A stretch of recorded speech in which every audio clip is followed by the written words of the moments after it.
Hi, this is Kimberly Grace, and I want to thank all my listeners for continuing to follow my story, A Cop's Crossroads of Love. Just a friendly reminder that at some point the rest of this story will only be accessible to my paid subscribers. Don't worry, there is still more story for me to share with you before that happens. Now, let's continue with part 5. Cassidy's Nightmare begins. Peeling left out of the station, Cassidy and Jacob sped down Main Street as fast as Cassidy's stomach could handle. Although she was feeling slightly better, her insides lurched with every turn.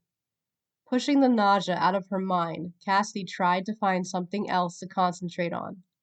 Reaching down, she turned the volume up all the way on her radio. Jacob leaned in slightly to listen to the chatter on the channel. So many voices were chiming in at once that it was hard to make out what was happening. The only thing they could gather from the gargled mess of voices was that Carlos had not been found yet, and someone named Rosalina was at the house. Good, there's still time to find him first, Cassidy thought. She stole a glance at Jacob, who was typing intensely on his phone. Cassidy knew he was trying to get more information on Carlos's whereabouts. He had tried calling him directly when they left the precinct, but the call had gone straight to voicemail. With sweaty palms, Cassie tightened her grip and pushed the pedal down as hard as she could muster. She knew it wouldn't get them there any faster than they were already going, but it made her feel better for some reason. A pounding headache formed in the upper right corner of her forehead, drumming loudly on her temple. She strained her ear towards the radio and heard that name again. Rosalina. Who is she? Jacob? Hmm? Jacob did not look up from his phone. He cradled it like a precious sleeping child, as he gently coaxed it to give him the answers he sought. Do you know who Rosalina is? Yes, she's one of my crew members. She's also Carlos's wife. She's amazing, an extremely hard worker and a dedicated team member. Cassie nodded as the realization dawned on her that Rosalina was the woman roofer she had seen this morning. She worked a very tough job, and Cassie respected that. Jacob was clearly not a partial participant in this case, and she needed to keep reminding herself of that fact. A good cop sticks to the facts and doesn't let emotions get in the way. Biting her lip, Cassie choked back a wave of guilt, remembering that it was precisely her emotional attachment to Jacob that got them into this mess. All she could do now was hope that Rosalina would be able to help shed some light not only on her husband's current location, but also on the truth of the situation. She just needed 5 minutes with her. That's all Cassidy asked. Yet she knew it would not be easy with Chief Braxton now directly involved. He most certainly already had Detective Landry on the case, and judging by his reaction earlier to her disobedience, Cassie knew she would have to be careful not to be caught stepping out of line again. Chips and chips, no one is picking up. Jacob pounded his thigh in frustration. Despite the serious and somewhat awkward circumstance they found themselves in, Cassie couldn't help but smile. She watched Jacob scrunch his nose in concentration and scratch his chin absent-mindedly, as if he could somehow extract the solution that way. His hair was a tousled mess of curls from him bending forward so much to look at his phone. Cassie had to resist the urge to run her fingers through it. Her heart pounded in her chest so fast that she was sure he could hear it. Turning her full attention back to the road, she shook herself, trying desperately to stop her longing for him. She sighed and noticed Jacob was now staring at her. She blushed and quickly tried to think of something that would distract his attention away from her. Ships and chips, eh? What are you, a salty pirate? Jacob's laugh soothed her soul and tamed the panic that threatened to rise up inside of her. She loved that his laugh was so light and wholesome. It reminded her of the days growing up when they would play board games together. Cassie never liked to lose, and neither did Jacob, although he had always been much more gracious than she. Cassie had seized every opportunity that she could to gloat about her wins over him. She cringed slightly now, realizing how childish and embarrassing she had acted. Jacob didn't seem to notice her remorse or uncomfortable shift. He was back to typing on his phone again. No, not a pirate. It's just a saying my dad likes to use, especially when playing pinochle. Oh, but what does it mean? Haha, good question. I don't know exactly.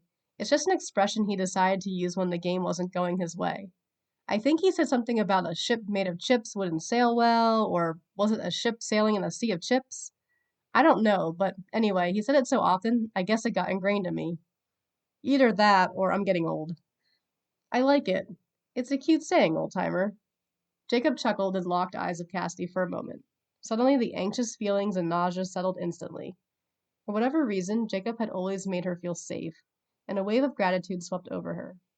It was as if they were suddenly back in high school, or maybe time had frozen until they reconnected again. Whichever it was, Cassie felt both a little better and overwhelmingly nervous at the same time. Oh, great. Even the high school insecurities and emotions have followed me, she thought. There was no time to ponder what could or could not happen between them, though. They were almost to the house, and Cassie's stress level started to rise. She slowed up as they pulled onto the street where the house sat at the end of the cul-de-sac. Bright red and blue lights flashed like a rave up and down the street. Cassie pulled over way farther back up the road. She couldn't risk being caught by her boss here. She motioned for Jacob to go on ahead of her. He climbed out of the car but stopped with the passenger door open. He ducked his head back in and moved in slightly so they were eye level with each other. Cassie held her breath as the closeness to him was making her feel dizzy. Aren't you coming with me? I can't. The chief is there. What if he sees me? Jacob placed his hand on hers. She felt a jolt of excitement shoot up her arm from his warm touch. Jacob was such an encourager, believer, and doer, so much so that it made Cassie want to step out of the car. Yet fear and doubt kept her captive enough to resist his charm. Cass, I promise it will be fine. What can he do? He didn't tell you not to look for Carlos. Cassidy sighed. He definitely was somebody who did not like to give up easily. No, but it was implied, Jacob. I know the look he gave me, and trust me, it was not a good one. Jacob released her hand and raised both his arms up in the air as a sign of surrender. She secretly missed the warmth and closeness of him. Fair enough. I can't argue with the police. Well, not too much anyway. With that, he gave a wink and his signature grin before turning around to head in the direction of the commotion. A dozen officers were milling around the houses. Some were talking to the neighbors while others were just shooting the breeze. She watched as Jacob disappeared into the crowd. Cassie then slumped back in her seat and closed her eyes for a second. It was in that moment she realized just how tired she really was, and at first, she tried not to drift off.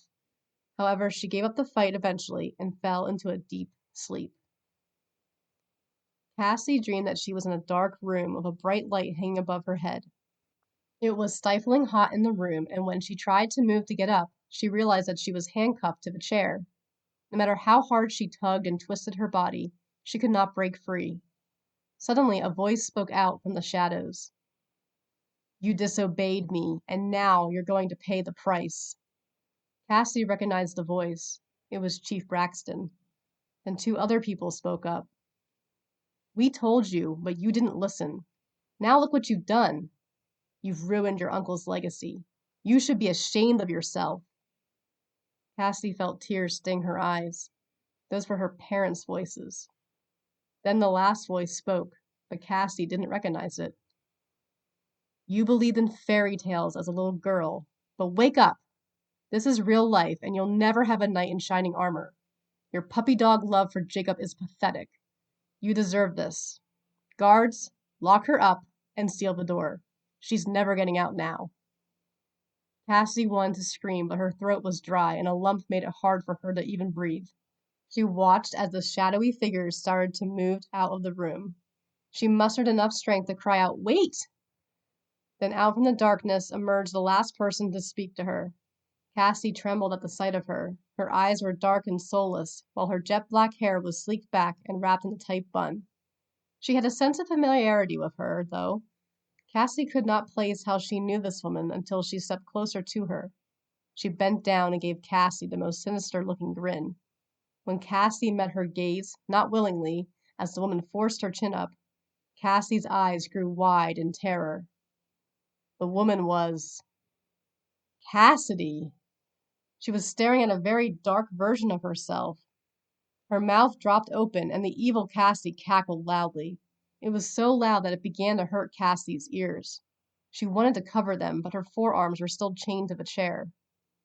She shut her eyes instead, but the menacing laughter echoed inside her head.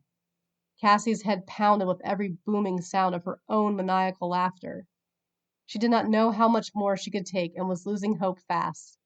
Suddenly, a scream pierced loudly, silencing the laughter at once. It was Cassie's own voice. She continued to scream and couldn't stop herself. The next thing she knew, she heard a different but familiar voice calling her name. Cass, wake up! It's okay, just please wake up! Cassie opened her eyes, and to her shock, she was back in her police cruiser, and Jacob was standing next to her door with a very concerned look on his face. Cassie gulped, gasping for air. Her heart was racing. She looked around wildly for a moment just to make sure she was actually awake. Jacob handed her a water bottle, which she gladly downed in almost 2 gulps. Are you okay, Cass? You were shaking and moaning loudly in your sleep. Yeah, Thanks, Jacob. I had a nightmare, that's all. Oh, I'm sorry. Do you want to talk about it? No! I mean, thank you, but really, I'm fine.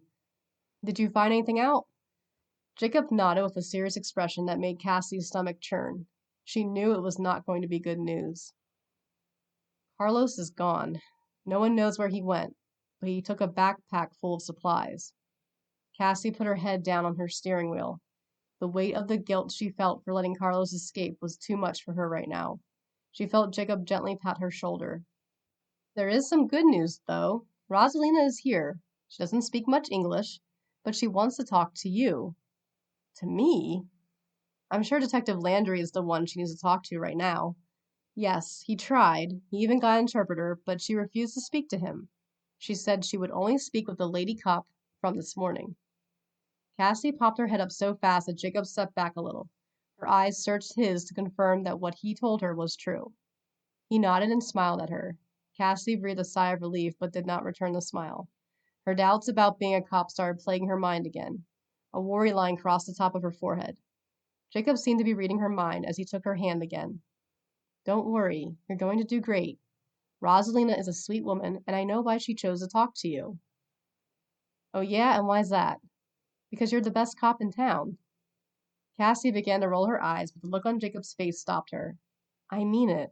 You care deeply for others, and your empathy is what makes you a really great cop. And it's not because you're a woman.